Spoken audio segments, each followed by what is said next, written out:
তুমি হয়তো রেস্টুরেন্টে খেতে গেছো, খাবার খেলে পেমেন্ট করলে, তারপর তোমার হাতে আসলো তিনটে আলাদা আলাদা শব্দ, recipe, receipt R bill.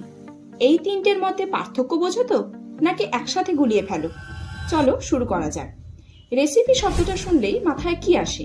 How to make biryani, chocolate cake recipe. Recipe মানে হচ্ছে কোনো খাবার বা পানীয় তৈরি করার পদ্ধতি, মানে কি কি উপকরণ লাগবে অর্থাৎ ইনগ্রেডিয়েন্টস, কুকিং প্রসেস, কতক্ষণ রান্না হবে, সবকিছু ধাপে ধাপে বলা থাকে রেসিপিতে। এবার আসি রিসিটের কথায়। ধরো তুমি একটা বই কিনলে, দোকানদার বললো এই নিন রিসিটটা রেখে দিন, মানে তুমি পেমেন্ট করেছো আর তার প্রমাণ হিসেবে যা তোমাকে দেওয়া হয় সেটাই রিসিট। রিসিট মানে হচ্ছে দোকানে লেনদেনের লিখিত প্রমাণপত্র। এবার আসি বিল শব্দে।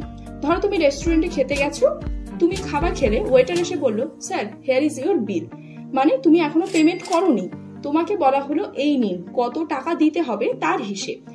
একটা টেকনিক্যাল পার্থক্য বলি, বিল দেওয়া হয় পেমেন্ট করার আগে আর রিসিট দেওয়া হয় পেমেন্ট করার পরে।